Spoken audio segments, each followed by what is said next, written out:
ప్రియమైన దేవుని బిడ్డలారా, యేసుక్రీస్తు నామంలో మీ అందరికీ వందనాలు. ఈ రోజు ప్రార్థనపై మన విశ్వాసాన్ని బలపరచే ఒక అద్భుతమైన సత్యాన్ని తెలిపే వాక్యాన్ని ధ్యానించబోతున్నాం. 1 యోహాను 5:13 ఆయన చిత్తానుసారముగా మనము ఏది అడిగినను ఆయన మన మనవిని ఆలకించును. ఇది అనుమానం కాదు, దృఢమైన నమ్మకం. ప్రియులారా, యోహాను ఈ మాటలు ఎవరికోసం రాశాడో తెలుసా? యేసును నమ్మినవారికి, దేవుని పిల్లలుగా జీవిస్తున్నవారికి, ప్రార్థనలో ధైర్యం ఆయన చిత్తానుసారముగా. ఇదే ఈ వాక్యంలోని కీలక భాగం. దేవుని చిత్తం అంటే దేవుని వాక్యానికి విరుద్ధం కానిది, మన ఆత్మీయ మేలుకు ఉపయోగపడేది, దేవుని మహిమకు దారితీసేది. మనము చాలాసార్లు అడుగుతాం, నా ఇష్టానుసారముగా, నా సమయానుసారముగా. కాని దేవుడు చెబుతున్నాడు, నా చిత్తానుసారముగా అడుగు, ఆయన మన మనవిని ఆలకించును. ఇది ఎంత ఆశీర్వాదమైన మాటో తెలుసా?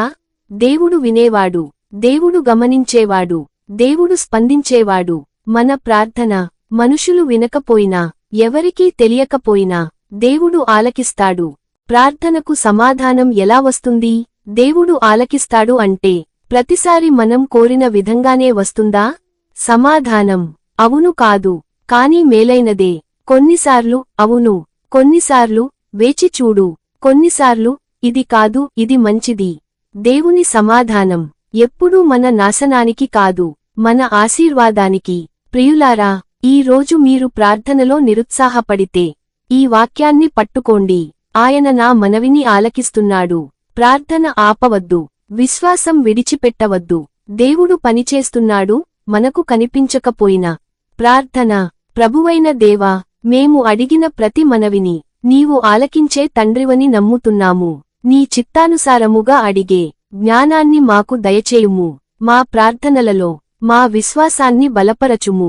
నీ సమయాన్ని నమ్మే కృపను మాకు అనుగ్రహించుము ప్రభువా. యేసు నామంలో ప్రార్థిస్తున్నాము, ఆమెన్.